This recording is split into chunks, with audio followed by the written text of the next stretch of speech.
Viewers जिथे असी पिछले दिनों के देखा खास तौर पर अफगानिस्तान के जी घटना वापरी है एक आत्मघाती हमले दे विच दर्जनां की गिणती के 19-20 के करीब जिन्ना सिखां की मौत हुई है तो दर्जनां के ही करीब जिहड़े सिख जख्मी होए ने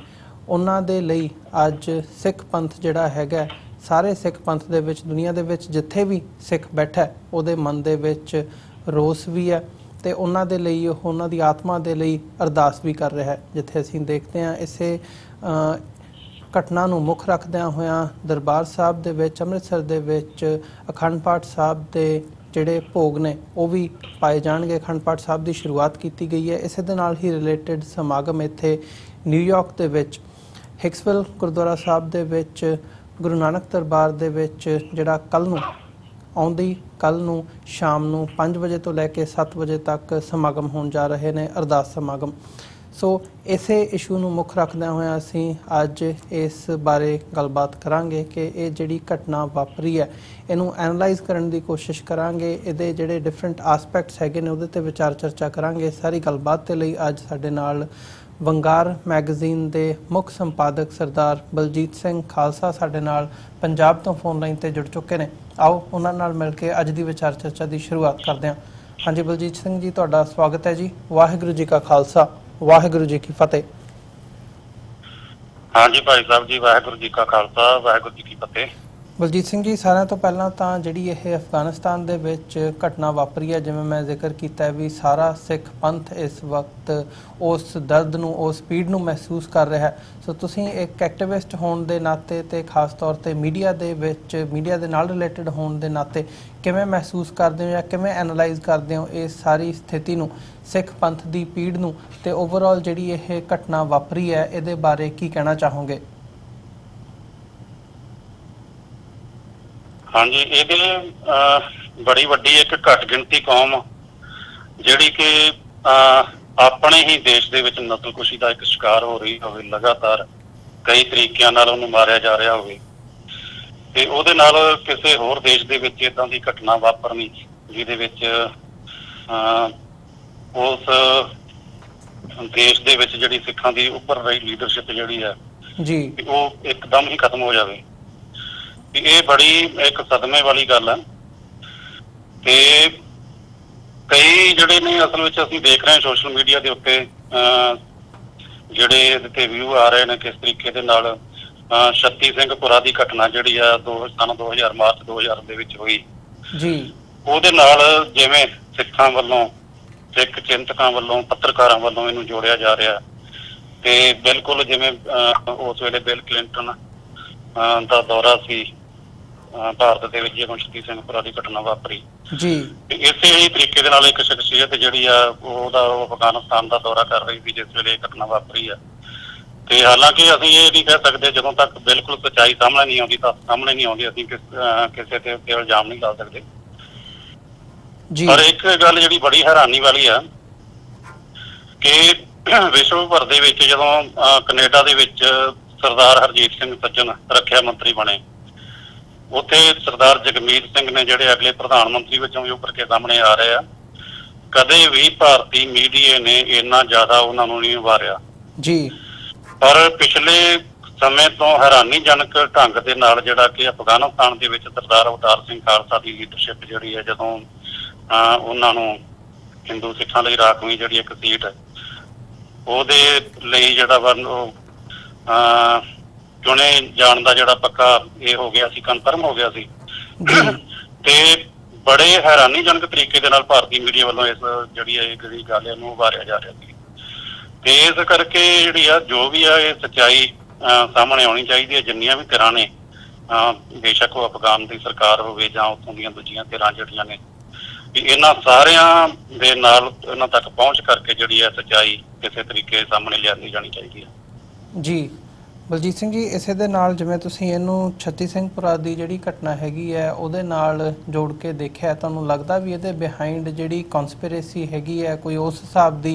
हो सकती है जिवें ਉਹਦੀ ਜਾਂਚ ਦੇ ਵਿੱਚ ਵੀ ਸਾਹਮਣੇ ਆਇਆ ਸੀ ਕਿ ਕਿਵੇਂ ਇੰਡੀਅਨ ਜਿਹੜੀਆਂ ਏਜੰਸੀਜ਼ ਹੈਗੀਆਂ ਨੇ ਉਹਨਾਂ ਨੇ ਪਹਿਲਾਂ किस हिसाब ਨਾਲ ਜਿਹੜੀਆਂ ਪਾਕਿस्तान ਦੀਆਂ ਮਿਲੀਟੈਂਟ ਆਰਗੇਨਾਈਜੇशनस ਨੇ ਉਹਨਾਂ ਤੇ ਬਲੇਮ ਕੀਤਾ पर ਜਿਹੜੀ ਜਾਂਚ ਸੀ ਉਹਦੇ ਵਿੱਚ ਕੁਝ ਹੋਰ ਹੀ ਸਾਹਮਣੇ ਆਇਆ। ਸੋ ਜਿਹੜੀ ਇਹ ਘਟਨਾ ਹੈਗੀ ਹੈ ਇਹਦੇ ਬਿਹਾਈਂਡ ਵੀ ਇਦਾਂ ਦਾ ਕੁਝ ਹੋ ਸਕਦਾ ਹੈ? ਹਾਂ ਦੇਖੋ, ਇਹ ਘਟਨਾਵਾਂ ਜਿਹੜੀਆਂ ਨੇ ਇਹਨਾਂ ਦਾ ਵਰਤਾਰਾ ਜਿਹੜਾ ਇੱਕੋ ਤਰ੍ਹਾਂ ਦਾ। ਤੇ ਇੱਕ ਜਿਹੜਾ ਫਰਕ ਹੈ ਕਿ ਉਸ ਵੇਲੇ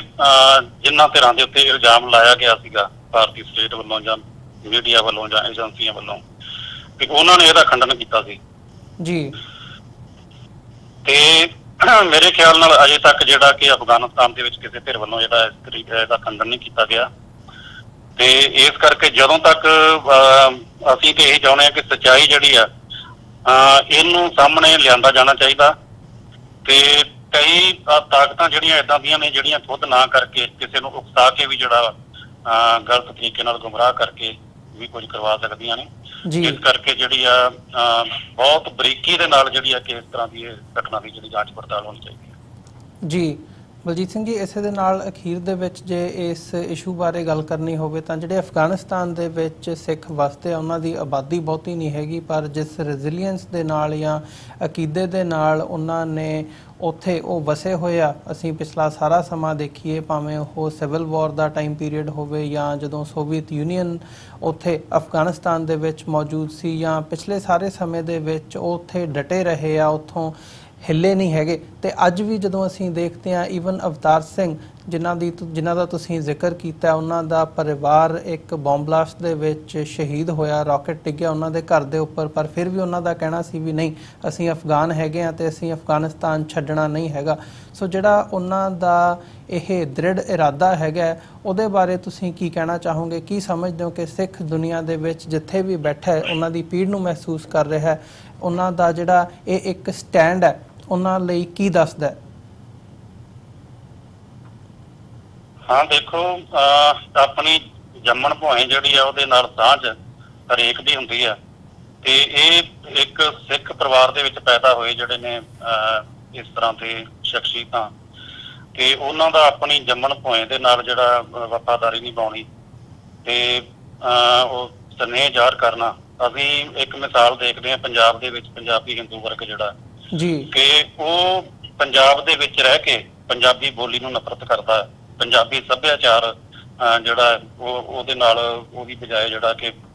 ਯੂਪੀ ਬਿਹਾਰ ਦੇ ਸੱਭਿਆਚਾਰ ਨਾਲ ਵਧੇਰੇ ਨੇੜਤਾ ਰੱਖਦਾ। ਤੇ ਇਹ ਅਸੀਂ ਦੇਖਦੇ ਹਾਂ ਕਿ ਦੋ ਤਰ੍ਹਾਂ ਦੀ ਫਿਤਰਤ ਜਿਹੜੀ ਆ ਕਿ ਇੰਨੇ ਔਖੇ ਹਾਲਾਤਾਂ ਦੇ ਵਿੱਚ ਰਹਿ ਕੇ ਵੀ ਅਫਗਾਨ ਦੇ ਸਿੱਖਾਂ ਨੇ ਅਫਗਾਨਿਸਤਾਨ ਦੇ ਨਾਲ ਜਿਹੜੀ ਸਾਂਝ ਆ ਤੇ ਉਹਨੂੰ ਬਣਾਈ ਰੱਖਣ ਦਾ ਜਿਹੜਾ ਦ੍ਰਿੜ ਸੰਕਲਪ ਅਖੀਰ ਤੱਕ ਜਿਹੜਾ ਕੀਤਾ। ਅਫਗਾਨਿਸਤਾਨ ਦੇ ਨਾਲ ਬੜਾ ਪੁਰਾਣਾ ਸਿੱਖ ਕੌਮ ਦਾ ਸੰਬੰਧ ਹੈ। ਗੁਰੂ ਨਾਨਕ ਸਾਹਿਬ ਵੀ ਉੱਥੇ ਗਏ, ਉਦੋਂ ਤੋਂ ਉੱਥੇ ਸੰਗਤ ਕਾਇਮ ਹੋਈ ਜੀ। ਸਾਨੂੰ ਇਤਿਹਾਸ ਦੇ ਵਿੱਚ ਗੁਰੂ ਗੋਬਿੰਦ ਸਿੰਘ ਜੀ ਮਹਾਰਾਜ ਦਾ ਇੱਕ ਹੁਕਮਨਾਮਾ ਮਿਲਦਾ ਜਿਹੜਾ ਕਾਬਲ ਦੀ ਸੰਗਤ ਦੇ ਨਾਮ ਲਿਖਿਆ ਹੋਇਆ, ਤੇ ਉਹ ਬਹੁਤ ਪ੍ਰਚਲਿਤ ਆ ਜਿਹੜਾ ਹੁਕਮਨਾਮਾ, ਜਿਹਦੇ ਵਿੱਚ ਕਈ ਤਰ੍ਹਾਂ ਦੇ ਜਿਹੜੀਆਂ ਮਰਜ਼ਾਦਾ ਦੇ ਸੰਬੰਧ ਵਿੱਚ ਸਾਨੂੰ ਜਾਣਕਾਰੀ ਮਿਲਦੀ ਹੈ ਜੀ। ਤੇ ਇਸ ਕਰਕੇ ਅਸੀਂ ਕਹਿ ਸਕਦੇ ਹਾਂ ਕਿ ਅਫਗਾਨਿਸਤਾਨ ਤੇ ਕਾਬਲ ਦੇ ਨਾਲ ਜਿਹੜਾ ਸਿੱਖਾਂ ਦਾ ਬਹੁਤ ਪੁਰਾਣਾ ਰਿਸ਼ਤਾ, ਜਿਸ ਵੇਲੇ ਮਹਾਰਾਜਾ ਰਣਜੀਤ ਸਿੰਘ ਦਾ ਰਾਜ ਕਾਇਮ ਹੋਇਆ, ਉਸ ਵੇਲੇ ਸਰਦਾਰ ਹਰੀ ਸਿੰਘ ਨਲਵਾ, ਅਕਾਲੀ ਫੂਲਾ ਸਿੰਘ, ਸਰਦਾਰ ਸ਼ਾਮ ਸਿੰਘ ਅਟਾਰੀ ਵਰਗੇ ਜਰਨੈਲ ਜਿਹੜੇ ਨੇ, ਤੇ ਉਹਨਾਂ ਦੀ ਫੇਕ ਦੀ ਧਾਕ ਜਿਹੜੀ ਆ ਕਿ ਕਾਬਲ ਤੱਕ ਪਈ। ਤੇ ਅਸੀਂ ਇਹ ਵੀ ਵੇਖਦੇ ਹਾਂ ਕਿ ਅਫਗਾਨਿਸਤਾਨ ਦੇ ਵਿੱਚ ਦੋਵੇਂ ਹੀ ਤਾਕਤਾਂ ਜਿਹੜੀਆਂ ਨੇ ਰਹੀਆਂ ਨੇ। ਇੱਕ ਸਿੱਖਾਂ ਦੇ ਨਾਲ ਦੋਸਤੀ ਨਿਭਾਉਣ ਵਾਲੀ ਧਿਰ ਵੀ ਰਹੀ ਹੈ ਤੇ ਦੁਸ਼ਮਣੀ ਪਗਾਉਣ ਵਾਲੀ ਧਿਰ ਵੀ ਰਹੀ ਹੈ। ਤੇ ਇਹਦੇ ਬਾਵਜੂਦ ਜਿਹੜਾ ਕਿ ਸਿੱਖਾਂ ਦਾ ਸੰਬੰਧ ਅਫਗਾਨਿਸਤਾਨ ਦੇ ਨਾਲ ਲਗਾਤਾਰ ਜੁੜਿਆ ਰਿਹਾ, ਔਖੇ ਹਾਲਾਤਾਂ ਦੇ ਵਿੱਚ ਜਿਹੜਾ ਕਿ ਉਹ ਸਿੱਖ ਉੱਥੇ ਰਹਿੰਦੇ ਰਹੇ ਆ, ਤੇ ਉਹਨਾਂ ਦੇ ਜਜ਼ਬੇ ਨੂੰ ਸਾਨੂੰ ਵੀ ਪ੍ਰਣਾਮ ਕਰਨਾ ਚਾਹੀਦਾ। ਤੇ ਅਸੀਂ ਚਾਹੁੰਦੇ ਹਾਂ ਕਿ ਅਫਗਾਨਿਸਤਾਨ ਦੇ ਜਿਹੜੇ ਵਸਨੀਕ ਨੇ ਉਹਨਾਂ ਨੂੰ ਵੀ ਇਹਦੀ ਕਦਰ ਕਰਨੀ ਚਾਹੀਦੀ। ਨਹੀਂ ਜੀ, ਬਿਲਕੁਲ ਬਲਜੀਤ ਸਿੰਘ ਜੀ। ਇਸੇ ਦੇ ਨਾਲ ਜੇ 1947 ਦਾ ਜਿਹੜਾ ਪੀਰੀਅਡ ਹੈਗਾ ਉਹਦਾ ਜ਼ਿਕਰ ਕਰੀਏ, ਜਿਵੇਂ ਤੁਸੀਂ ਹਿਸਟੋਰੀਕਲ ਫੈਕਟਸ ਥੋੜ੍ਹੇ ਜਿਹੇ ਦੱਸੇ ਆ, ਤਾਂ 1947 ਦੇ ਵਿੱਚ ਜ਼ਿਆਦਾ ਜ਼ਿਕਰ ਨਹੀਂ ਆਉਂਦਾ ਵੀ ਜਿਹੜੇ ਉੱਥੇ ਸਿੱਖ ਵਸਦੇ ਸੀ ਉਹਨਾਂ ਦੇ ਵਿੱਚ ਜਾਂ ਉੱਥੋਂ ਦੇ ਲੋਕਲ ਕਬੀਲਿਆਂ ਦੇ ਨਾਲ ਉਦੋਂ ਕੋਈ ਮਾਰਤਾੜ ਦੀ ਲਾਈਨ ਕੋਈ ਦੇਖਣ ਨੂੰ ਮਿਲੀ ਹੋਵੇ। ਇੱਕ ਪੀਸਫੁਲ ਜਾਂ ਉੱਥੋਂ ਦੇ ਲੋਕਾਂ ਦੇ ਨਾਲ ਵੱਧ ਗਿਣਤੀ ਦੇ ਨਾਲ ਉਹਨਾਂ ਨੇ ਜਿਹੜਾ ਆਪਣੀ ਸਾਂਝ ਹੈਗੀ ਹੈ ਉਹ 1947 ਦੇ ਦੌਰ 'ਚ ਵੀ ਬਣਾ ਕੇ ਰੱਖੀ ਹੈ। ਉਸ ਟਾਈਮ ਪੀਰੀਅਡ ਬਾਰੇ ਜੇ ਤੁਸੀਂ ਸਾਡੇ ਨਾਲ ਕੁਝ ਵਿਚਾਰ ਸਾਂਝੇ ਕਰ ਸਕੋ। ਹਾਂਜੀ, ਇਹ 1947 ਦੇ ਵਿੱਚ ਅਸੀਂ ਸਾਰੇ ਇਤਿਹਾਸ ਜਿੰਨਾ ਕਿ ਵੀ ਉਹਦੀ ਸਟੱਡੀ ਕੀਤੀ ਹੈ, ਪਾਕਿਸਤਾਨ ਦੇਸ਼ ਦੇ ਅੰਦਰ ਜਿਹੜਾ ਕਿ ਘਟਨਾਵਾਂ ਤੇ ਬਹੁਤ ਜਿਹੜੀਆਂ ਆਪਾਂ ਨੂੰ ਮਿਲਦੀਆਂ ਜਦੋਂ ਸਿੱਖਾਂ ਦੀ ਕਤਲੇਆਮ ਕੀਤੀ ਗਈ ਤੇ ਕਈ ਥਾਵਾਂ ਤੇ ਜਿਹੜਾ ਕਿ ਉੱਥੋਂ ਦੇ ਸਥਾਨਕ ਮੁਸਲਮਾਨਾਂ ਵੱਲੋਂ ਬਚਾਅ ਵੀ ਕੀਤਾ ਗਿਆ। ਇਹ ਘਟਨਾਵਾਂ ਪਾਕਿਸਤਾਨ ਦੀਆਂ ਸਾਨੂੰ ਮਿਲਦੀਆਂ ਨੇ, ਪਰ ਅਫਗਾਨਿਸਤਾਨ ਦੇ ਵਿੱਚ ਅਜਿਹੀ ਕੋਈ ਘਟਨਾ ਨਹੀਂ ਮਿਲਦੀ। ਹਾਂ, ਜਿਸ ਵੇਲੇ ਬਾਬਰੀ ਮਸਜਿਦ ਢਾਈ ਗਈ 6 ਦਸੰਬਰ 1992 ਨੂੰ ਇੰਡੀਆ ਦੇ ਵਿੱਚ, ਯੂਪੀ ਦੇ ਵਿੱਚ, ਉਸ ਵੇਲੇ ਕਈ ਜਿਹੜੀਆਂ ਮੁਸਲਮਾਨ ਦੇਸ਼ਾਂ ਦੇ ਵਿੱਚ ਸਿੱਖਾਂ ਤੇ ਹਮਲੇ ਹੋਏ ਤੇ ਉਹਨਾਂ ਦਾ ਇੱਕ ਕਾਰਨ ਇਹ ਸੀ ਕਿ ਉਸ ਵੇਲੇ ਪੰਜਾਬ ਦੇ ਵਿੱਚ ਸਿੱਖਾਂ ਦੀ ਨੁਮਾਇੰਦਾ ਜਮਾਤ ਅਖਵਾਉਣ ਵਾਲੀ ਬਾਦਲ ਪਾਰਟੀ ਜਿਹੜੀ ਹੈ ਕਿ ਉਹਨੇ ਇਹ ਅਖਬਾਰਾਂ ਰਾਹੀਂ ਐਲਾਨ ਕੀਤਾ ਸੀ ਕਿ ਅਯੁੱਧਿਆ ਦੇ ਵਿੱਚ ਜਿਹੜਾ ਕਿ ਜਿਹੜੀਆਂ ਹਿੰਦੂਵਾਦੀ ਧਿਰਾਂ ਉੱਤੇ ਪਹੁੰਚ ਰਹੀਆਂ ਨੇ ਬਾਬਰੀ ਮਸਜਿਦ ਨੂੰ ਡੇਗਣ ਲਈ, ਉਹਦੇ ਵਿੱਚ ਸਿੱਖ ਆਪਣੇ ਅਕਾਲੀ ਦਲ ਆਪਣੇ ਜਥੇ ਭੇਜੇਗਾ। ਤੇ ਉਸ ਵੇਲੇ ਸਾਨੂੰ ਮੀਡੀਆ ਦੇ ਰਾਹੀਂ ਇਹ ਜਾਣਕਾਰੀ ਮਿਲਦੀ ਹੈ ਕਿ ਉਸ ਵੇਲੇ ਕਈ ਮੁਸਲਿਮ ਦੇਸ਼ਾਂ ਦੇ ਵਿੱਚ, ਜਿਨ੍ਹਾਂ 'ਚ ਅਫਗਾਨਿਸਤਾਨ ਵੀ ਸ਼ਾਮਲ ਸੀ, ਸਿੱਖਾਂ ਦੇ ਘਰਾਂ ਦੇ ਉੱਤੇ ਹਮਲੇ ਹੋਏ, ਗੁਰਦੁਆਰਿਆਂ ਦੇ ਉੱਤੇ ਹਮਲੇ ਹੋਏ। ਤੇ ਜਿਸ ਵੇਲੇ ਸਿੱਖਾਂ ਨੇ ਇਸ ਬਾਬਰੀ ਮਸਜਿਦ ਦੇ ਵਰਤਾਰੇ ਤੋਂ ਆਪਣੇ ਆਪ ਨੂੰ ਵੱਖ ਦੱਸਿਆ ਤੇ ਉਸ ਵੇਲੇ ਜਿਹੜਾ ਕਿ ਕਈ ਥਾਵਾਂ ਤੇ ਉਹਨਾਂ ਨੂੰ ਇਹ ਜਵਾਬ ਦਿੱਤਾ ਗਿਆ ਸੀਗਾ ਕਿ ਤੁਹਾਡਾ ਅਸੀਂ ਜਿਸ ਤਰੀਕੇ ਨਾਲ ਵੀਡੀਓ ਦੇ ਵਿੱਚ ਪੜ੍ਹਿਆ ਕਿ ਬਾਦਲ ਨੂੰ ਆਮ ਤੌਰ ਤੇ ਜਿਹੜਾ ਕਿ ਇਸ ਤਰੀਕੇ ਦੇ ਨਾਲ ਉਹਨਾਂ ਨੇ ਕਿ ਉਸ ਬੰਦੇ ਨੇ ਜਿਹੜਾ ਕਿ ਆਪਣੇ ਉੱਥੇ ਜੱਥੇ ਭੇਜਣ ਦਾ ਐਲਾਨ ਕੀਤਾ ਸੀ। ਤੇ ਇਸ ਤੋਂ ਇਲਾਵਾ ਹੋਰ ਕੋਈ ਘਟਨਾ ਜਿਹੜੀ ਹੈ ਕਿ ਸਾਨੂੰ ਨਹੀਂ ਮਿਲਦੀ ਇਤਿਹਾਸ ਦੇ ਵਿੱਚ ਜਦੋਂ ਸਿੱਖਾਂ ਨੂੰ ਵਿਸ਼ੇਸ਼ ਤੌਰ ਤੇ ਕਤਲੇਆਮ ਲਈ ਨਿਸ਼ਾਨਾ ਬਣਾਇਆ ਗਿਆ ਹੋਵੇ। ਜੀ ਬਿਲਕੁਲ ਬਲਜੀਤ ਸਿੰਘ ਜੀ, ਜਿਵੇਂ ਤੁਸੀਂ ਵੇਰਵੇ ਦੇ ਨਾਲ ਪਿਛੋਕੜ ਬਾਰੇ ਵੀ ਦੱਸਿਆ, ਉਵੇਂ ਹੀ ਅੱਜ ਜਿਹੜੀਆਂ ਕਿਆਸਰਾਈਆਂ ਮੀਡੀਆ ਦੇ ਵਿੱਚ ਖਾਸ ਤੌਰ ਤੇ ਸਿੱਖ ਸਫਾਂ ਦੇ ਵਿੱਚ ਉੱਭਰ ਕੇ ਸਾਹਮਣੇ ਆ ਰਹੀਆਂ ਨੇ ਕਿ ਇੰਨੀ ਲੌਂਗ ਪੁਰਾਣੀ ਹਿਸਟਰੀ ਇਤਿਹਾਸ ਹੋਣ ਦੇ ਬਾਵਜੂਦ ਸਿੱਖਾਂ ਦਾ ਅਫਗਾਨਿਸਤਾਨ ਦੇ ਵਿੱਚ ਅੱਜ ਜਿਹੜੀ ਇਹ ਇੱਕ ਵਿਰੋਧ ਦੀ ਲਾਈਨ ਜਾਂ ਮੀਡੀਆ ਦੇ ਵਿੱਚ ਦੋ ਕਮਿਊਨਿਟੀਜ਼ ਦੇ ਵਿਚਾਲੇ, ਭਾਈਚਾਰਿਆਂ ਦੇ ਵਿਚਾਲੇ ਆਪਸ ਦੇ ਵਿੱਚ ਜਿਹੜੀ ਲੜਾਈ ਦੀ ਲਾਈਨ ਸਾਹਮਣੇ ਆ ਰਹੀ ਹੈ, ਇਹਦੇ ਪਿੱਛੇ ਕੋਈ ਨਾ ਕੋਈ ਸਾਜ਼ਿਸ਼ ਜ਼ਰੂਰ ਹੋ ਸਕਦੀ ਹੈ। ਸੋ ਆਉਣ ਵਾਲਾ ਸਮਾਂ ਦੱਸੇਗਾ, ਜਿਵੇਂ ਜਿਵੇਂ ਤੱਥ ਸਾਹਮਣੇ ਆਉਣਗੇ ਅਸੀਂ ਵੀ ਕੋਸ਼ਿਸ਼ ਕਰਾਂਗੇ ਵੀ ਇਹਦੇ ਤੇ ਹੋਰ ਜਿਹੜੀ ਵਿਚਾਰ ਚਰਚਾ ਹੈਗੀ ਹੈ ਉਹ ਕਰ ਸਕੀਏ ਤੇ ਸਾਡੇ ਦਰਸ਼ਕਾਂ ਤੱਕ ਵਧੇਰੇ ਜਾਣਕਾਰੀ ਪਹੁੰਚਾ ਸਕੀਏ। ਸੋ ਅਗਲੇ ਇਸ਼ੂ ਵੱਲ ਵਧੀਏ, ਪੰਜਾਬ ਦੀ ਗੱਲ ਕਰੀਏ। ਜਿਵੇਂ ਕਿ ਪੰਜਾਬ ਦੇ ਵਿੱਚ ਇਸ ਵਕਤ ਨਸ਼ਿਆਂ ਦਾ ਜਿਹੜਾ ਮਸਲਾ ਹੈਗਾ ਉਹ ਕਾਫੀ ਕੇਂਦਰਿਤ ਹੈਗਾ, ਲੋਕਾਂ ਦੀ ਜਿਹੜੀ ਨਿਗਾਹ ਹੈਗੀ ਹੈ ਉਹ ਇਸ ਇਸ਼ੂ ਦੇ ਉੱਤੇ ਕੇਂਦਰਿਤ ਹੈ। ਕੈਪਟਨ ਸਰਕਾਰ ਵੀ ਇਸ ਵਕਤ ਜਿਹੜੇ ਦਾਅਵੇ ਨੇ ਉਹ ਕਾਫੀ ਵੱਡੇ ਦਾਅਵੇ ਕੀਤੇ ਜਾ ਰਹੇ ਨੇ। ਖਾਸ ਤੌਰ ਤੇ ਜਿਹੜੀ ਡੈਥ ਪੈਨਲਟੀ ਦੇਣ ਦੀ ਗੱਲ ਕੈਪਟਨ ਸਰਕਾਰ ਵੱਲੋਂ ਕੀਤੀ ਜਾ ਰਹੀ ਹੈ ਕਿ ਅਸੀਂ ਕੇਂਦਰ ਨੂੰ ਲਿਖਾਂਗੇ ਕਿ ਇਹਨਾਂ ਮਾਮਲਿਆਂ ਦੇ ਵਿੱਚ ਨਸ਼ਾ ਤਸਕਰਾਂ ਨੂੰ ਜਾਂ ਬਾਕੀਆਂ ਨੂੰ ਜਿਹੜੀ ਡੈਥ ਪੈਨਲਟੀ ਦਿੱਤੀ ਜਾਵੇ ਜਦੋਂ ਉਹ ਫੜੇ ਜਾਂਦੇ ਆ। ਪਰ ਦੂਜੇ ਪਾਸੇ ਜਦੋਂ ਅਸੀਂ ਦੇਖਦੇ ਆ ਸ਼ਸ਼ੀਕਾਂਤ ਹੋਣ ਜਾਂ ਅਦਰ ਵੇ ਅਰਾਊਂਡ ਜਿਹੜੇ ਬਾਕੀ ਧਿਰਾਂ ਹੈਗੀਆਂ ਨੇ ਉਹਨਾਂ ਵੱਲੋਂ ਇਸ ਚੀਜ਼ ਦਾ ਖੰਡਨ ਕੀਤਾ ਗਿਆ ਕਿ ਤੁਸੀਂ ਕਿੰਨਿਆਂ ਕੁ ਨੂੰ ਡੈਥ ਪੈਨਲਟੀ ਦਿਓਗੇ। ਹਜ਼ਾਰਾਂ ਦੀ ਗਿਣਤੀ ਦੇ ਵਿੱਚ ਇੱਦਾਂ ਦੇ ਜਿਹੜੇ ਨੌਜਵਾਨ ਨੇ ਉਹ ਪੰਜਾਬ ਦੇ ਵਿੱਚ ਸਾਨੂੰ ਦੇਖਣ ਨੂੰ ਮਿਲਦੇ ਨੇ, ਪਰ ਜਿਹੜਾ ਕੇਂਦਰ ਬਿੰਦੂ ਹੈਗਾ ਉਹ ਕਿਸੇ ਪਾਸੇ ਹੋਰ ਹੋਣਾ ਚਾਹੀਦਾ ਜਾਂ ਵੱਡੇ ਜਿਹੜੇ ਡਰੱਗ ਲਾਰਡਸ ਨੇ ਉਹਨਾਂ ਤੇ ਹੋਣਾ ਚਾਹੀਦਾ। ਸੋ ਤੁਸੀਂ ਕੀ ਸਮਝਦੇ ਹੋ ਜਿਹੜੀ ਕੈਪਟਨ ਅਮਰਿੰਦਰ ਸਿੰਘ ਵੱਲੋਂ, ਉਹਨਾਂ ਦੀ ਸਰਕਾਰ ਵੱਲੋਂ ਇਸ ਵਕਤ ਅਪਰੋਚ ਲਈ ਜਾ ਰਹੀ ਹੈ ਇਸ ਸਾਰੇ ਇਸ਼ੂ ਦੇ ਉੱਪਰ, ਉਹ ਕਿੰਨੀ ਕੁ ਜਾਇਜ਼ ਹੈ? ਅਸਲ ਵਿੱਚ ਅਸਲੀਅਤ ਇਹ ਹੈ ਕਿ ਇਹ ਇੱਕ ਬੁਖਲਾਹਟ ਦੇ ਵਿੱਚੋਂ ਨਿਕਲੀ ਚੀਜ਼। ਜਦੋਂ ਪੰਜਾਬ ਦੇ ਵਿੱਚ ਪਿੰਡਾਂ ਦੇ ਵਿੱਚ ਲੋਕ ਜਾਗ ਪਏ, ਉਹਨਾਂ ਨੇ ਖੁਦ ਜਿਹੜਾ ਕਿ ਨਸ਼ੇ ਦੇ ਤਸਕਰਾਂ ਨੂੰ ਫੜਨਾ ਸ਼ੁਰੂ ਕਰ ਦਿੱਤਾ, ਕੁੱਟਣਾ ਸ਼ੁਰੂ ਕਰ ਦਿੱਤਾ। ਕਈ ਥਾਵਾਂ ਤੇ ਇਦਾਂ ਦੀਆਂ ਜਿਹੜੀਆਂ ਨੇ ਕਿ ਘਟਨਾਵਾਂ ਵੀ ਸਾਹਮਣੇ ਆਈਆਂ ਕਿ ਪਿੰਡ ਦੇ ਲੋਕਾਂ ਨੇ ਇਕੱਠੇ ਹੋ ਕੇ ਲੱਤਾਂ ਬਾਹਾਂ ਤੱਕ ਵੜ ਦਿੱਤੀਆਂ ਉਹਨਾਂ ਨੇ ਨਸ਼ੇ ਦੇ ਤਸਕਰਾਂ ਦੀਆਂ। ਉਸ ਤੋਂ ਬਾਅਦ ਜਿਹੜਾ ਕਿ ਲੋਕ ਲਹਿਰ ਤੋਂ ਘਬਰਾ ਕੇ ਜਿਹੜਾ ਕਿ ਸਰਕਾਰ ਵੱਲੋਂ ਕਾਹਲੀ ਦੇ ਵਿੱਚ ਇਸ ਤਰ੍ਹਾਂ ਦਾ ਜਿਹੜਾ ਇਹ ਫੈਸਲਾ ਕੀਤਾ ਗਿਆ। ਹਾਲਾਂਕਿ ਇਹਦੀ ਕੋਈ ਸਾਰਥਕਤਾ ਨਹੀਂ ਬਣਦੀ। ਕਿਸੇ ਨੂੰ ਜਿਹੜਾ ਕਿ ਮੌਤ ਦੀ ਸਜ਼ਾ ਦੇਣੀ ਉਹ ਤਾਂ ਹੀ ਸੰਭਵ ਜੇ ਕਿਸੇ ਨੂੰ ਗ੍ਰਿਫਤਾਰ ਕੀਤਾ ਜਾਊਗਾ। ਆਮ ਤੌਰ ਤੇ ਜਿਹੜੀ ਪੰਜਾਬ ਪੁਲਿਸ ਦੀ ਜਾਂ ਕਿਸੇ ਵੀ ਸਰਕਾਰ ਦੀ ਜਿਹੜੀ ਪਹੁੰਚ ਰਹੀ ਹੈ ਕਿ ਉਹ 2-2 ਗ੍ਰਾਮ 5-5 ਗ੍ਰਾਮ ਨਸ਼ਾ ਜਿਹੜਾ ਕਿ ਸਮੈਕ ਖਰੀਦਣ ਵਾਲਿਆਂ ਨੂੰ ਤਾਂ ਫੜਦੀ ਹੈ,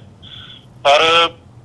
ਜਿਹੜਾ ਵੱਡੀ ਪੱਧਰ ਦੇ ਉੱਤੇ ਜਿਹੜੇ ਸਮਗਲਿੰਗ ਕਰਦੇ ਆ, ਜਿਹੜੇ ਸਪਲਾਈ ਕਰਦੇ ਆ, ਉਹਨਾਂ ਨੂੰ ਹੱਥ ਤੱਕ ਨਹੀਂ ਪਾਇਆ ਜਾਂਦਾ। ਤੇ ਇਹੀ ਕਾਰਨ ਆ ਕਿ ਪੰਜਾਬ ਦੇ ਵਿੱਚ ਨਸ਼ਾ ਜਿਹੜਾ ਕਿ ਇਹ ਘਟਣ ਦੀ ਬਜਾਏ ਦਿਨੋਂ ਦਿਨ ਇਹਦੀ ਸਮੱਸਿਆ ਜਿਹੜੀ ਆ ਬਹੁਤ ਜ਼ਿਆਦਾ ਗੰਭੀਰ ਹੁੰਦੀ ਗਈ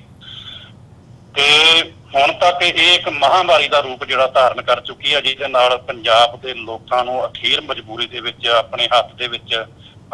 ਕਮਾਂਡ ਲੈ ਕੇ ਜਿਹੜਾ ਕਿ ਸਾਰਾ ਇਹਦੇ ਖਿਲਾਫ ਲਹਿਰ ਸ਼ੁਰੂ ਕਰਨੀ ਪਈ। ਜਿਸ ਤਰੀਕੇ ਦੇ ਨਾਲ ਅਸੀਂ ਹੁਣ ਵੇਖਦੇ ਹਾਂ ਸੋਸ਼ਲ ਮੀਡੀਆ ਦੇ ਉੱਤੇ ਰੋਜ਼ਾਨਾ ਹੀ ਕੋਈ ਨਾ ਕੋਈ ਜਿਹੜਾ ਕਿ ਪਿੰਡਾਂ ਦੇ ਵਿੱਚੋਂ ਇਸ ਤਰ੍ਹਾਂ ਦੀਆਂ ਵੀਡੀਓ ਪਾਈਆਂ ਜਾ ਰਹੀਆਂ ਜਿੱਥੇ ਲੋਕੀ ਰਾਤਾਂ ਨੂੰ ਜਾਗ ਕੇ ਜਿਹੜੇ ਨਸ਼ੇ ਕਰਨ ਵਾਲੇ ਲੋਕ ਨੇ ਉਹਨਾਂ ਦੇ ਉੱਤੇ ਨਜ਼ਰ ਰੱਖ ਕੇ ਕਿ ਇਹ ਕਿਹਦੇ ਤੋਂ ਖਰੀਦਦੇ ਆ, ਉਹ ਜਦੋਂ ਕੋਈ ਜਿਹੜਾ ਵੇਚਣ ਵਾਲਾ ਉਹਨਾਂ ਦੇ ਨੋਟਿਸ ਵਿੱਚ ਆਉਂਦਾ ਉਹਨੂੰ ਫੜਿਆ ਜਾਂਦਾ, ਉਹਨੂੰ ਕੁੱਟਿਆ ਜਾਂਦਾ ਤੇ ਉਹਦੀ ਵੀਡੀਓ ਬਣਾ ਕੇ ਜਿਹੜੀ ਹੈ ਉਹ ਨੈਟ ਦੇ ਉੱਤੇ ਪਾਈ ਜਾਂਦੀ ਹੈ ਜੀ। ਤੇ ਇਹ ਅਸੀਂ ਸਮਝਦੇ ਹਾਂ ਕਿ ਬਹੁਤ ਇੱਕ ਸ਼ੁਭ ਸੰਕੇਤ ਆ, ਪਰ ਜਿਹੜੀ ਪੰਜਾਬ ਸਰਕਾਰ ਵੱਲੋਂ ਜਿਹੜਾ ਫੈਸਲਾ ਕੀਤਾ ਗਿਆ, ਆਪਣੇ ਆਪ ਨੂੰ ਇਹ ਦਿਖਾਉਣ ਦਾ ਯਤਨ ਕੀਤਾ ਗਿਆ ਕਿ ਪੰਜਾਬ ਸਰਕਾਰ ਹੁਣ ਸਖਤੀ ਕਰੂਗੀ, ਇਹ ਅਸਲ ਵਿੱਚ ਇਹਨਾਂ ਲੋਕਾਂ ਦੇ ਰੋਹ ਨੂੰ ਠੰਡਾ ਕਰਨ ਦੀ ਇੱਕ ਕੋਸ਼ਿਸ਼ ਹੈ, ਇਸ ਤੋਂ ਵੱਧ ਕੁਛ ਨਹੀਂ ਹੈ। ਇਹ ਚਾਹੁੰਦੇ ਆ ਕਿ ਲੋਕ ਜਿਹੜੇ ਨੇ ਸਾਡੀ ਇਸ ਸਟੇਟਮੈਂਟ ਤੋਂ ਖੁਸ਼ ਹੋ ਕੇ ਜਿਹੜਾ ਕਿ ਆਪਣੀ ਪਹਿਰੇਦਾਰੀ ਜਿਹੜੀ ਆ ਕਿ ਉਹ ਛੱਡ ਦੇਣ, ਤਾਂ ਕਿ ਫਿਰ ਵਰਤਾਰਾ ਜਿਹੜਾ ਕਿ ਨਸ਼ਿਆਂ ਦਾ ਉਸੇ ਤਰੀਕੇ ਨਾਲ ਨਿਰੰਤਰ ਚੱਲਦਾ ਰਹੇ ਤੇ ਲੋਕਾਂ ਨੂੰ ਜਿਹੜਾ ਕਿ ਇਸ ਤਰ੍ਹਾਂ ਦੀਆਂ ਸਟੇਟਮੈਂਟਾਂ ਦੇ ਜਿਹੜੇ ਝਾਂਸੇ ਵਿੱਚ ਆਉਣ ਦੀ ਲੋੜ ਨਹੀਂ। ਉਹਨਾਂ ਨੂੰ ਆਪਣਾ ਫਰਜ਼ ਜਿਹੜਾ ਜਿਸ ਤਰੀਕੇ ਨਾਲ ਉਹਨਾਂ ਨੇ ਪਛਾਣਿਆ ਪਹਿਰੇਦਾਰੀ ਸ਼ੁਰੂ ਕੀਤੀ ਆ, ਉਹ ਲਗਾਤਾਰ ਜਾਰੀ ਰਹਿਣੀ ਚਾਹੀਦੀ ਜੀ। ਬਲਜੀਤ ਸਿੰਘ ਜੀ, ਇਸੇ ਦੇ ਨਾਲ ਜਿਹੜਾ ਇਹ ਪਾਰਟ ਹੈਗਾ ਕੈਪਟਨ ਅਮਰਿੰਦਰ ਸਿੰਘ ਦੀ ਜੇ ਕਾਰਗੁਜ਼ਾਰੀ ਦੇਖਣੀ ਹੋਵੇ, ਉਹਨਾਂ ਨੇ ਵਾਅਦਾ ਕੀਤਾ ਸੀ ਆਪਣੇ ਚੋਣ ਮੁਹਿੰਮ ਦੇ ਦੌਰਾਨ ਕਿ ਅਸੀਂ ਜਿਹੜਾ ਨਸ਼ਾ ਹੈਗਾ ਉਹਨੂੰ ਜੜੋਂ ਖਤਮ ਕਰ ਦਿਆਂਗੇ, ਪਰ ਅੱਜ ਇੰਨਾ ਸਮਾਂ ਸਾਲ ਤੋਂ ਵਧੇਰੇ ਟਾਈਮ ਹੋ ਗਿਆ ਬੀਤਣ ਤੋਂ ਬਾਅਦ ਵੀ ਜਿਹੜੀ ਸਥਿਤੀ ਹੈਗੀ ਹੈ ਉਹ ਜਿਉਂ ਦੀ ਤਿਉਂ ਹੈ, ਬਲਕਿ ਵੱਧ ਤੋਂ ਬੱਤਰ ਹੁੰਦੀ ਜਾ ਰਹੀ ਹੈ। ਸੋ ਇਸ ਦੇ ਵਿੱਚ ਕੈਪਟਨ ਅਮਰਿੰਦਰ ਸਿੰਘ ਦੀ ਸਰਕਾਰ ਵੱਲੋਂ ਕੋਈ ਕਾਰਵਾਈ ਨਾ ਕੀਤੀ ਜਾਣੀ, ਇਹਦੇ ਪਿੱਛੇ ਕਾਰਨ ਕੀ ਸਮਝਦੇ ਹੋ? ਕੀ ਕਾਰਨ ਹੈ ਕਿ ਪੰਜਾਬ ਦੇ ਵਿੱਚ ਜਿਹੜਾ ਨਸ਼ਾ ਹੈਗਾ ਉਹ ਇਸ ਹੱਦ ਤੱਕ ਫੈਲ ਚੁੱਕਿਆ ਹੈ? ਅੱਜ ਇਹਦੇ ਪਿੱਛੇ ਜਿਹੜੇ ਕਾਰਨ ਨੇ ਉਹਨਾਂ ਬਾਰੇ ਤੁਸੀਂ ਕੀ ਕਹਿਣਾ ਚਾਹੋਗੇ ਜਾਂ ਉਹਨਾਂ ਬਾਰੇ ਤੁਸੀਂ ਸਾਨੂੰ ਕੀ ਦੱਸ ਸਕਦੇ ਹੋ? ਹਾਂ, ਇਹਦੇ ਪਿੱਛੇ ਜਿਹੜੇ ਮੁੱਖ ਕਾਰਨ ਨੇ, ਵੱਡੀ ਗੱਲ ਇਹ ਹੈ ਕਿ ਹਕੂਮਤੀ ਸਿਸਟਮ ਜਿਹੜਾ ਕਿ ਇਸ ਤਰੀਕੇ ਦੇ ਨਾਲ ਉਹਨੂੰ ਫਿੱਟ ਬਹਿੰਦਾ ਕਿ ਪੰਜਾਬ ਦੇ ਵਿੱਚ ਨਸ਼ਾ ਇਸ ਕਦਰ ਫੈਲਾ ਦਿੱਤਾ ਜਾਵੇ, ਪੰਜਾਬ ਦੀ ਜਵਾਨੀ ਜਿਹੜੀ ਹੈ ਉਹ ਨਸ਼ਿਆਂ ਦੇ ਵਿੱਚ ਗਾਲ ਦਿੱਤੀ ਜਾਵੇ, ਤਾਂ ਕਿ ਪੰਜਾਬ ਕਦੀ ਭਵਿੱਖ ਦੇ ਵਿੱਚ ਉਸ ਤਰ੍ਹਾਂ ਦਿੱਲੀ ਦੇ ਸਾਹਮਣੇ ਸਿਰ ਸਿੱਧਾ ਕਰਕੇ ਨਾ ਤੁਰ ਸਕੇ। ਜਿਸ ਤਰੀਕੇ ਦੇ ਨਾਲ ਸੰਘਰਸ਼ ਜਿਹੜਾ ਦਿੱਲੀ ਦੇ ਨਾਲ ਪੰਜਾਬ ਦਾ ਚੱਲਦਾ ਰਿਹਾ, ਤੇ ਅਸੀਂ ਵੇਖਦੇ ਹਾਂ ਕਿ ਜੇ ਇਹ ਆਪਾਂ ਦੇਖੀਏ ਕਿ ਇੱਥੋਂ ਦੀ ਪੁਲਿਸ, ਇੱਥੋਂ ਦੀ ਖੁਫੀਆ ਏਜੰਸੀਆਂ ਜਿਹੜੀਆਂ ਕਿਸ ਤਰੀਕੇ ਨਾਲ ਕਿੰਨੀਆਂ ਕੁ ਮੁਸਤੈਦ ਨੇ, ਤੇ ਇਹ ਬਹੁਤ ਜ਼ਿਆਦਾ ਮਜ਼ਬੂਤ ਨੇ, ਬੜੇ ਮਜ਼ਬੂਤੀ ਦੇ ਨਾਲ ਕੰਮ ਕਰਦੀਆਂ। ਕੋਈ ਵੀ ਇਸ ਤਰ੍ਹਾਂ ਦੀ ਘਟਨਾ ਅਸੀਂ ਵੇਖਦੇ ਹਾਂ ਕਿ ਪਾਕਿਸਤਾਨ ਵੱਲੋਂ ਜਾਂ ਹੋਰ ਕਿਤੋਂ ਵੀ ਕੋਈ ਹਥਿਆਰ ਆਉਂਦੇ ਆ ਜੀ, ਜਦੋਂ ਤੱਕ ਇੱਕ ਹਥਿਆਰ ਜਿਹੜਾ ਉਹਨੂੰ ਬਰਾਮਦ ਨਹੀਂ ਕਰ ਲਿਆ ਜਾਂਦਾ, ਉਦੋਂ ਤੱਕ ਪੰਜਾਬ ਦੀ ਪੁਲਿਸ, ਪੰਜਾਬ ਦੀਆਂ ਏਜੰਸੀਆਂ ਜਿਹੜੀਆਂ ਉਹ ਸੁੱਖ ਦਾ ਸਾਹ ਨਹੀਂ ਲੈਂਦੀਆਂ। ਪਰ ਨਸ਼ਾ ਜਿਹੜਾ ਇੰਨੀ ਵੱਡੀ ਪੱਧਰ ਦੇ ਉੱਤੇ ਆਉਂਦਾ, ਇਹਦੇ ਬਾਰੇ ਉਹਨਾਂ ਨੂੰ ਖਬਰ ਹੀ ਨਾ ਹੋਵੇ, ਇਹ ਗੱਲ ਮੰਨੀ ਨਹੀਂ ਜਾ ਸਕਦੀ। ਇਸ ਕਰਕੇ ਜਦੋਂ ਤੱਕ ਇਹ ਹਕੂਮਤੀ ਸਿਸਟਮ ਜਿਹੜਾ, ਕਿਉਂਕਿ ਇਹ ਕਈ ਤਰ੍ਹਾਂ ਦੇ ਜਿਹੜੀਆਂ ਹੈ, ਜਿਵੇਂ ਬਾਰਡਰ ਦੇ ਉੱਤੇ ਜਿਹੜੀਆਂ ਫੋਰਸਾਂ ਨੇ ਉਹ ਸਿੱਧੀਆਂ ਸੈਂਟਰ ਦੇ ਅਧੀਨ ਨੇ ਜੀ, ਤੇ ਉਸ ਤੋਂ ਅੱਗੇ ਜਿਹੜੀ ਇਹ ਬਾਰਡਰ ਟੱਪ ਜਾਂਦਾ, ਉਸ ਤੋਂ ਅੱਗੇ ਜ਼ਿੰਮੇਵਾਰੀ ਜਿਹੜੀ ਆ ਪੁਲਿਸ ਦੀ ਆਉਂਦੀ ਆ, ਖੁਫੀਆ ਏਜੰਸੀਆਂ ਦੀ ਆਉਂਦੀ ਆ, ਤੇ ਉਹਨਾਂ ਦੀ ਜਿਹੜੀ ਕਾਰਗੁਜ਼ਾਰੀ ਉਹ ਤੇ ਇਤੋਂ ਪਤਾ ਲੱਗਦੀ ਹੈ ਕਿ ਪੰਜਾਬ ਦੀਆਂ ਜੇਲ੍ਹਾਂ ਜਿਹੜੀਆਂ ਨੇ, ਉਹਨਾਂ ਜੇਲ੍ਹਾਂ ਦੇ ਵਿੱਚ ਨਸ਼ੇ ਦੇ ਤਸਕਰ ਜਿਹੜੇ ਬੈਠੇ, ਜੇਲ੍ਹਾਂ ਦੇ ਅੰਦਰ ਜਿਹੜੇ ਹੈਰੋਇਨ ਵੇਚ ਰਹੇ ਆ, ਤੇ ਉੱਥੇ ਜੇਲ੍ਹਾਂ ਦੇ ਅੰਦਰ ਵੇਚ ਕੇ ਜਿਹੜੇ ਆ ਕਿ ਉਹ ਲੱਖਾਂ ਰੁਪਏ ਕਮਾ ਰਹੇ ਆ। ਤੇ ਇੱਕ ਵਾਰ ਐਡਵੋਕੇਟ ਅਮਰ ਸਿੰਘ ਚਾਹਲ ਨੇ ਪ੍ਰੈਸ ਕਾਨਫਰੰਸ ਵਿੱਚ ਕਿਹਾ ਸੀਗਾ ਕਿ ਚਲੋ ਅਸੀਂ ਮੰਨ ਲੈਂਦੇ ਹਾਂ ਕਿ ਨਸ਼ਾ ਜਿਹੜਾ ਅਫਗਾਨਿਸਤਾਨ ਵੱਲੋਂ ਆਉਂਦਾ ਜਾਂ ਕਿਤੋਂ ਵੀ ਆਉਂਦਾ ਜੀ, ਜਾਂ ਪਾਕਿਸਤਾਨ ਭੇਜਦਾ, ਪਰ ਪੰਜਾਬ ਦੀਆਂ ਜੇਲ੍ਹਾਂ ਦੇ ਵਿੱਚ ਵੀ ਆ ਕੇ ਅਫਗਾਨਿਸਤਾਨ ਵਾਲੇ ਜਾਂ ਦੂਜੇ ਜਿਹੜੇ ਨੇ ਪਾਕਿਸਤਾਨ ਵਾਲੇ ਨਸ਼ਾ ਭੇਜ ਦਿੰਦੇ ਆ। ਇਹ ਜਿਹੜਾ ਨਾ ਸਮੁੱਚਾ ਸਿਸਟਮ ਜਿਹੜਾ ਕਿ ਇਹਦੇ ਵਿੱਚ ਸ਼ਾਮਲ ਹੈ, ਜਦੋਂ ਤੱਕ ਇਹਦੇ ਪੁਲਿਸ ਅਫਸਰ ਜਿਹੜੇ ਨੇ, ਜਿਹੜੇ ਸਿਆਸੀ ਲੀਡਰ ਜਿਹੜੇ ਨੇ ਨਸ਼ੇ ਦੇ ਵਿੱਚ ਇਨਵੋਲਵ ਨੇ, ਜਿਹੜੇ ਉਹਨਾਂ ਨੂੰ ਹੱਥ ਪਾਏ ਬਿਨਾਂ, ਕਿਉਂਕਿ ਇਸ ਮੁੱਦੇ ਤੇ ਅਸੀਂ ਦੇਖਦੇ ਹਾਂ ਕਿ ਕੈਪਟਨ ਸਰਕਾਰ ਵੀ ਜਿਹੜੀ ਹੈ ਬੜੇ ਉਹ ਉਸ ਤਰੀਕੇ ਨਾਲ ਸਖਤੀ ਨਹੀਂ ਕਰ ਰਹੀ। ਕਈ ਪੁਲਿਸ ਅਫਸਰ ਜਿਹੜੇ ਨੇ ਉਹਨਾਂ ਦੇ ਨਾਂ ਨਸ਼ੇ ਦੇ ਵਿੱਚ ਆਏ ਆ। ਕਈ ਕੁੜੀਆਂ ਜਿਹੜੀਆਂ ਨੇ ਪਿਛਲੇ ਸਮੇਂ ਸਾਹਮਣੇ ਆਈਆਂ, ਜਿਨ੍ਹਾਂ ਨੇ ਕਈ ਪੁਲਿਸ ਅਫਸਰਾਂ ਦੇ ਉੱਤੇ ਇਲਜ਼ਾਮ ਲਾਇਆ ਕਿ ਉਹਨਾਂ ਨੇ ਸਾਨੂੰ ਨਸ਼ੇ ਦੀ ਆਦਤ ਪਾਈ, ਤੇ ਉਹ ਨਸ਼ੇ ਦੇ ਇਵਜ ਦੇ ਵਿੱਚ ਉਹਨਾਂ ਦਾ ਸਰੀਰਕ ਸ਼ੋਸ਼ਣ ਵੀ ਕਰਦੇ ਰਹੇ ਤੇ ਹੋਰ ਵੀ ਕੁੜੀਆਂ ਲਿਆਉਣ ਲਈ ਉਹਨਾਂ ਨੂੰ ਮਜਬੂਰ ਕਰਦੇ ਰਹੇ। ਪਰ ਕੀ ਉਹਨਾਂ ਪੁਲਿਸ ਅਫਸਰਾਂ ਦੇ ਖਿਲਾਫ ਜਿਹੜੀ ਆ ਸਖਤ ਕਾਰਵਾਈ ਜਿਸ ਤਰੀਕੇ ਦੇ ਨਾਲ ਕੀਤੀ ਜਾਣੀ ਚਾਹੀਦੀ ਸੀ, ਉਹਨਾਂ ਨੂੰ ਗ੍ਰਿਫਤਾਰ ਕੀਤਾ ਜਾਣਾ ਚਾਹੀਦਾ ਸੀ, ਉਹ ਨਹੀਂ ਕੀਤਾ ਗਿਆ। ਮੋਗੇ ਦੇ ਇੱਕ SSP ਜਿਹਦੇ ਇਸ ਨਸ਼ੇ ਦੇ ਬਾਰੇ ਕੁਝ ਜਿਹੜੇ ਤੱਥ ਸਾਹਮਣੇ ਆਏ ਸੀ, ਉਹਦੇ ਨਾਲ ਸਿਰਫ ਇੰਨੀ ਕਿ ਉਹਨੂੰ ਸਜ਼ਾ ਦਿੱਤੀ ਗਈ ਕਿ ਉਹਦਾ ਤਬਾਦਲਾ ਕਰ ਦਿੱਤਾ ਗਿਆ ਜੀ। ਇਹਨੂੰ ਅਸੀਂ ਸਜ਼ਾ ਨਹੀਂ ਕਹਿ ਸਕਦੇ, ਇਹ ਤੇ ਲੋਕਾਂ ਦਾ ਰੋਹ ਠੰਡਾ ਕਰਨ ਲਈ ਫਾਰਮੈਲਿਟੀ ਜਿਹੜੀ ਹੈ ਕਿ ਥੋੜੇ ਚਿਰ ਲਈ ਵੀ ਲੋਕੀ ਲੋਕਾਂ ਦਾ ਗੁੱਸਾ ਠੰਡਾ ਹੋ ਜਾਵੇ। ਇਸ ਤਰ੍ਹਾਂ ਦੀਆਂ ਕਾਰਵਾਈਆਂ ਜਿਹੜੀਆਂ ਕੀਤੀਆਂ ਜਾ ਰਹੀਆਂ, ਜਦੋਂ ਤੱਕ ਇਹ ਜਿਨ੍ਹਾਂ ਦੇ ਨਾਮ ਜਿਹੜੇ ਸਾਹਮਣੇ ਆਉਂਦੇ ਉਹਨਾਂ ਨੂੰ ਪਹਿਲਾਂ ਡਿਸਮਿਸ ਕਰਕੇ ਉਸ ਤੋਂ ਬਾਅਦ ਗ੍ਰਿਫਤਾਰ ਕਰਕੇ ਉਹਨਾਂ ਦੇ ਉੱਤੇ ਮੁਕੱਦਮੇ ਨਹੀਂ ਚਲਾਏ ਜਾਂਦੇ, ਉਦੋਂ ਤੱਕ ਇਹ ਅਸੀਂ ਨਹੀਂ ਸਮਝ ਸਕਦੇ ਕਿ ਸਰਕਾਰ ਜਿਹੜੀ ਹੈ ਵਾਕਿਆ ਹੀ ਗੰਭੀਰ ਹੈ ਨਸ਼ੇ ਦੇ ਸੰਬੰਧ ਵਿੱਚ। ਜੀ ਬਿਲਕੁਲ ਬਲਜੀਤ ਸਿੰਘ ਜੀ, ਜਿਹੜੀ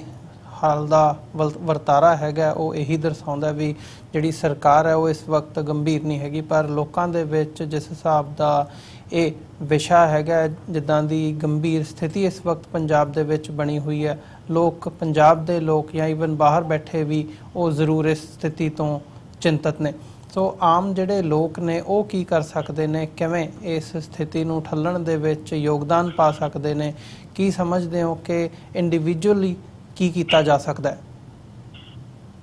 ਹਾਂ ਬਿਲਕੁਲ, ਅਸਲ ਵਿੱਚ ਜਿਸ ਤਰੀਕੇ ਦੇ ਨਾਲ ਪਿੰਡਾਂ ਦੇ ਵਿੱਚ ਜਿਹੜੀ ਆ ਕਿ ਖਾਸ ਤੌਰ ਤੇ ਪਿੰਡਾਂ ਦੇ ਵਿੱਚ ਜਿਸ ਤਰ੍ਹਾਂ ਮੂਵਮੈਂਟ ਜਿਹੜੀ ਲੋਕਾਂ ਨੇ ਸ਼ੁਰੂ ਕੀਤੀ ਆ, ਕਿਉਂਕਿ ਪਿੰਡਾਂ ਦੇ ਵਿੱਚ ਆਮ ਤੌਰ ਤੇ ਲੋਕਾਂ ਨੂੰ ਪਤਾ ਹੁੰਦਾ ਕਿ ਕਿਹੜੇ ਨੌਜਵਾਨ ਜਿਹੜੇ ਨਸ਼ਾ ਕਰਦੇ ਆ, ਉਹਨਾਂ ਨੌਜਵਾਨਾਂ ਦੇ ਉੱਤੇ ਨਿਗਾਹ ਰੱਖੀ ਜਾਵੇ। ਜਦੋਂ ਉਹ ਕਿਤੋਂ ਵੀ ਨਸ਼ਾ ਪ੍ਰਾਪਤ ਕਰਦੇ ਨੇ ਕਿਸੇ ਤਸਕਰ ਕੋਲੋਂ ਜਾਂ ਕੋਲੋਂ, ਉਹਨਾਂ ਨੂੰ ਮੌਕੇ ਦੇ ਉੱਤੇ ਜਿਸ ਤਰ੍ਹਾਂ ਇਹ ਮੁਹਿੰਮ ਸ਼ੁਰੂ ਕੀਤੀ ਗਈ ਉਹਨੂੰ ਦਬੋਚਿਆ ਜਾਵੇ ਜੀ, ਉਹਦੇ ਤੋਂ ਪੁੱਛਗਿੱਛ ਕੀਤੀ ਜਾਵੇ, ਹੋਰ ਜਿਹੜੇ ਤਸਕਰ ਨੇ ਉਹਨਾਂ ਦੀ ਨਿਸ਼ਾਨਦੇਹੀ ਕੀਤੀ ਜਾਵੇ। ਪੁਲਿਸ ਦੇ ਉੱਤੇ ਜਿਹੜਾ ਇੱਕ ਟੇਕ ਬਹੁਤ ਹੀ ਨਹੀਂ ਰੱਖਣੀ ਚਾਹੀਦੀ, ਕਿਉਂਕਿ ਅਸੀਂ ਇਹਨਾਂ ਵੀਡੀਓ ਦੇ ਵਿੱਚ ਕਈ ਥਾਵਾਂ ਤੇ ਵੇਖਿਆ ਕਿ ਲੋਕੀ ਕਹਿ ਰਹੇ ਆ ਪੁਲਿਸ ਨੂੰ ਕਿ ਜਿਸ ਬੰਦੇ ਦਾ ਇਹ ਨਾਂ ਲੈ ਰਿਹਾ ਕਿ ਜਿੱਥੋਂ ਲੈ ਕੇ ਆਇਆ ਉਹਦੇ ਤੋਂ ਵੀ ਪੁੱਛਗਿੱਛ ਕਰੋ ਜੀ, ਪਰ ਅੱਗੋਂ ਪੁਲਿਸ ਵਾਲੇ ਜਿਹੜੇ ਉਹ ਕਹਿ ਰਹੇ ਕਿ ਕੋਈ ਨਹੀਂ, ਉਹ ਅਸੀਂ ਬਾਅਦ ਚ ਕਰਾਂਗੇ। ਲੋਕਾਂ ਵੱਲੋਂ ਇਹ ਮਿਹਨਤ ਜਿਹੜੀ ਕੀਤੀ ਜਾਂਦੀ, ਰਾਤਾਂ ਨੂੰ ਜਾਗ ਕੇ ਪਹਿਰੇਦਾਰੀ ਕੀਤੀ ਜਾ ਰਹੀ ਹੈ, ਜਿਹੜੇ ਨਸ਼ੇ ਦੇ ਤਸਕਰ ਫੜੇ ਜਾ ਰਹੇ ਆ ਉਹਨਾਂ ਨੂੰ ਫੜ ਕੇ ਪੁਲਿਸ ਦੇ ਹਵਾਲੇ ਕਰ ਦੇਣਾ ਇੱਕ ਹੱਲ, ਉਹ ਪੁਲਿਸ ਦੇ ਹਵਾਲੇ ਕਰਕੇ ਬੇਫਿਕਰ ਨਹੀਂ ਹੋਣਾ ਚਾਹੀਦਾ। ਇਹ ਪੈਰਵੀ ਪੂਰੀ ਰੱਖਣੀ ਚਾਹੀਦੀ ਕਿ ਉਹਦੇ ਖਿਲਾਫ ਕੀ ਕਾਰਵਾਈ ਕੀਤੀ ਗਈ ਆ, ਉਹਦੇ ਕੋਲੋਂ ਜੋ ਵੀ ਜਿਹੜਾ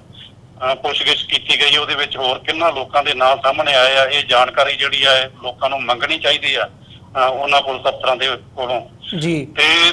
ਕੀ ਕਾਰਵਾਈ ਜਿਹੜੀ ਉਹ ਸਾਰੀ ਉਹਦੇ ਤੇ ਧਿਆਨ ਰੱਖਣਾ ਚਾਹੀਦਾ ਕਿ ਅੱਗੇ ਇਹ ਕਾਰਵਾਈ ਅੱਗੇ ਕਿੱਥੋਂ ਤੱਕ ਤੁਰੀ, ਉਹਦੇ ਨਾਲ ਕੀ ਹੋਇਆ, ਜਿਹੜਾ ਨਸ਼ਾ ਫੜਿਆ ਗਿਆ ਸੀ ਉਸ ਨਸ਼ੇ ਦਾ ਕੀ ਕੀਤਾ ਗਿਆ, ਕਿਉਂਕਿ ਜ਼ਿਆਦਾਤਰ ਇਸ ਤਰ੍ਹਾਂ ਦੇ ਵੀ ਕੇਸ ਜਿਹੜੇ ਆ ਸਾਹਮਣੇ ਆ ਰਹੇ ਕਿ ਜਿਹੜਾ ਨਸ਼ਾ ਪੁਲਿਸ ਵੱਲੋਂ ਫੜਿਆ ਜਾਂਦਾ ਉਹ ਪੁਲਿਸ ਅਫਸਰ ਬਾਅਦ ਵਿੱਚ ਆਪ ਹੀ ਉਹਨੂੰ ਵੇਚਦੇ ਆ ਜੀ। ਇਸ ਵਰਤਾਰੇ ਨੂੰ ਬੜੇ ਤਰੀਕੇ ਦੇ ਨਾਲ ਜਿਹੜਾ ਜਦੋਂ ਤੱਕ ਲੋਕ ਪੂਰੀ ਤਰ੍ਹਾਂ ਪਹਿਰੇਦਾਰੀ ਨਹੀਂ ਕਰਦੇ ਉਦੋਂ ਤੱਕ ਇਹਦੇ ਉੱਤੇ ਕਾਬੂ ਨਹੀਂ ਪਾਇਆ ਜਾ ਸਕਦਾ। ਇੱਕ ਜਿਹੜੀ ਹੈ ਨਾ ਨਵੀਂ ਪੰਜਾਬ ਸਰਕਾਰ ਤੇ ਪੁਲਿਸ ਅਫਸਰਾਂ ਵੱਲੋਂ ਇੱਕ ਦਲੀਲ ਦਿੱਤੀ ਜਾਣ ਲੱਗੀ ਆ ਲੋਕਾਂ ਦੇ ਰੋਹ ਨੂੰ ਵੇਖ ਕੇ, ਇਹ ਕਹਿ ਰਿਹਾ ਕਿ ਨਸ਼ਾ ਜਿਹੜਾ ਕੈਪਟਨ ਸਰਕਾਰ ਦੀ ਸਖਤੀ ਕਾਰਨ ਜੀ ਹੈਰੋਇਨ ਜਿਹੜੀ ਆ ਉਹ ਮਿਲਣੀ ਬੰਦ ਹੋ ਗਈ ਆ, ਇਸ ਕਰਕੇ ਜਿਹੜੇ ਤਸਕਰ ਨੇ ਉਹ ਨਕਲੀ ਨਸ਼ਾ ਜਿਹੜਾ ਵੇਚ ਰਿਹਾ ਜਿਹਦੇ ਕਰਕੇ ਮੌਤਾਂ ਹੋ ਰਹੀਆਂ ਜੀ। ਕਿੰਨੀ ਹਾਸੋਹੀਣੀ ਤੇ ਬੇਤੁਕੀ ਦਲੀਲ ਆ ਕਿ ਅਸਲੀ ਹੋਵੇ ਭਾਵੇਂ ਨਕਲੀ ਹੋਵੇ, ਨਸ਼ੇ ਦੇ ਤਸਕਰ ਜਿਹੜੇ ਨੇ ਖੁੱਲ੍ਹੇਆਮ ਕਿਉਂ ਫਿਰ ਰਹੇ ਆ, ਕਿ ਸਰਕਾਰ ਕੀ ਕਰ ਰਹੀ ਹੈ, ਉਹਨਾਂ ਨੂੰ ਗ੍ਰਿਫਤਾਰ ਹੋਣ ਤੱਕ ਕਿਉਂ ਨਹੀਂ ਕੀਤਾ ਜਾ ਰਿਹਾ। ਵੀ ਇਹਦਾ ਮਤਲਬ ਇਹ ਤੇ ਜਿਵੇਂ ਕਿਸੇ ਦੁਕਾਨਦਾਰ ਵੱਲੋਂ ਐਡ ਕੀਤੀ ਜਾਂਦੀ ਹੈ ਨਾ ਕਿ ਨਕਲੀ ਮਾਲ ਤੋਂ ਬਚੋ ਤੇ ਅਸਲੀ ਜਿਹੜਾ ਉਹ ਸਾਡੇ ਕੋਲੋਂ ਖਰੀਦੋ ਜੀ। ਵੀ ਇਸ ਤਰੀਕੇ ਦੀ ਦਲੀਲ ਜਿਹੜੀ ਆ ਕਿ ਉਹ ਕੈਪਟਨ ਸਰਕਾਰ ਤੇ ਉਹਦੇ ਪੁਲਿਸ ਅਫਸਰ ਦੇ ਰਹੇ ਆ, ਤੇ ਇਹਦਾ ਪੰਜਾਬ ਦੀਆਂ ਜਿੰਨੀਆਂ ਵੀ ਜਾਗਦੀਆਂ ਧਿਰਾਂ ਨੇ ਵੀ ਉਹਨਾਂ ਨੂੰ ਸਖਤ ਨੋਟਿਸ ਲੈ ਕੇ ਜਿਹੜਾ ਕਿ ਇਸ ਤਰ੍ਹਾਂ ਦੀਆਂ ਦਲੀਲਾਂ ਦਾ ਜਿਹੜਾ ਮੂੰਹ ਤੋੜ ਜਵਾਬ ਦੇਣਾ ਚਾਹੀਦਾ, ਤੇ ਆਪਣੀ ਜਿਹੜੀ ਮੂਵਮੈਂਟ ਹੈ ਨਸ਼ਿਆਂ ਦੇ ਖਿਲਾਫ ਸ਼ੁਰੂ ਕੀਤੀ ਗਈ ਉਹਨੂੰ ਜਾਰੀ ਵੀ ਰੱਖਣਾ ਚਾਹੀਦਾ ਤੇ ਉਸਨੂੰ ਹੋਰ ਵੀ ਵਧਾਉਣਾ ਚਾਹੀਦਾ ਜੀ। ਬਿਲਕੁਲ ਬਲਜੀਤ ਸਿੰਘ ਜੀ, ਤੁਹਾਡਾ ਬਹੁਤ ਬਹੁਤ ਧੰਨਵਾਦ, ਤੁਸੀਂ ਇਹਨਾਂ ਦੋਵਾਂ ਇਸ਼ੂਜ਼ ਦੇ ਉੱਪਰ ਅੱਜ ਸਾਡੇ ਨਾਲ ਵਿਚਾਰਾਂ ਦੀ ਸਾਂਝ ਪਾਈ ਹੈ। ਸੋ ਅੱਜ ਦੇ ਸ਼ੋਅ ਦੇ ਵਿੱਚ ਅਸੀਂ ਤੁਹਾਡੇ ਕੋਲੋਂ ਇੱਥੇ ਹੀ ਇਜਾਜ਼ਤ ਚਾਹਾਂਗੇ ਜੀ। ਬਹੁਤ ਬਹੁਤ ਧੰਨਵਾਦ ਤੁਹਾਡਾ। ਵਾਹਿਗੁਰੂ ਜੀ ਕਾ ਖਾਲਸਾ, ਵਾਹਿਗੁਰੂ ਜੀ ਕੀ ਫਤਿਹ। ਬਹੁਤ ਬਹੁਤ ਧੰਨਵਾਦ ਵੀਰ ਜੀ। ਵਾਹਿਗੁਰੂ ਜੀ ਕਾ ਖਾਲਸਾ, ਵਾਹਿਗੁਰੂ ਜੀ ਕੀ ਫਤਿਹ। ਵਿਊਅਰਸ, ਉਮੀਦ ਕਰਦੇ ਹਾਂ ਕਿ ਜਿਹੜੀ ਸਾਡੀ ਅੱਜ ਦੀ ਗੱਲਬਾਤ ਸੀ ਵੰਗਾਰ ਮੈਗਜ਼ੀਨ ਦੇ ਮੁੱਖ ਸੰਪਾਦਕ ਸਰਦਾਰ ਬਲਜੀਤ ਸਿੰਘ ਖਾਲਸਾ ਹੋਰਾਂ ਦੇ ਨਾਲ ਤੁਹਾਨੂੰ ਜ਼ਰੂਰ ਪਸੰਦ ਆਈ ਹੋਵੇਗੀ। ਸੋ ਜਾਂਦੇ ਜਾਂਦੇ ਤੁਹਾਡੇ ਚਰਨਾਂ ਦੇ ਵਿੱਚ ਵੀ ਬੇਨਤੀ ਕਰਦੇ ਹਾਂ, TV84 ਨੂੰ ਅੱਗੇ ਵਧਾਉਣ ਦੇ ਲਈ ਸਾਨੂੰ ਤੁਹਾਡੀ ਸਹਾਇਤਾ ਦੀ ਲੋੜ ਹੈ। TV84 ਨੂੰ ਡੋਨੇਟ ਕਰਨ ਦੇ ਲਈ ਤੁਸੀਂ ਸਾਡੀ ਵੈਬਸਾਈਟ www.tv84.tv ਤੇ ਜਾ ਕੇ ਸਾਨੂੰ ਡੋਨੇਟ ਕਰ ਸਕਦੇ ਹੋ ਤੇ ਮੰਥਲੀ ਡੋਨੇਸ਼ਨਸ ਦੇ ਲਈ ਪਲੈਜ ਕਰ ਸਕਦੇ ਹੋ। ਜੇ ਚੈੱਕ ਰਾਹੀਂ ਡੋਨੇਸ਼ਨਸ ਭੇਜਣੀਆਂ ਚਾਹੁੰਦੇ ਹੋ ਤਾਂ TV84 ਦੇ ਨਾਂ ਦਾ ਚੈੱਕ ਬਣਾ ਕੇ ਤੁਸੀਂ ਸਾਨੂੰ ਸਾਡੇ ਐਡਰੈਸ ਤੇ ਮੇਲ ਕਰ ਸਕਦੇ ਹੋ। 3601 37th Avenue, Long Island City, New York 11101। Website ਇੱਕ ਵਾਰ ਫਿਰ ਦੱਸ ਦਿਆਂ www.tv84.tv। ਇਸੇ ਦੇ ਨਾਲ ਵਿਊਅਰਸ ਅਸੀਂ ਅੱਜ ਦੇ ਪ੍ਰੋਗਰਾਮ ਦੇ ਵਿੱਚ ਤੁਹਾਡੇ ਕੋਲ ਇੱਥੇ ਹੀ ਇਜਾਜ਼ਤ ਚਾਹਾਂਗੇ। ਕੱਲ੍ਹ ਨੂੰ ਦੁਬਾਰਾ ਤੁਹਾਡੇ ਨਾਲ ਫਿਰ ਮੁਲਾਕਾਤ ਹੋਵੇਗੀ। ਤਦ ਤੱਕ ਲਈ ਇਜਾਜ਼ਤ ਦਿਓ ਜੀ। ਵਾਹਿਗੁਰੂ ਜੀ ਕਾ ਖਾਲਸਾ, ਵਾਹਿਗੁਰੂ ਜੀ ਕੀ ਫਤਿਹ।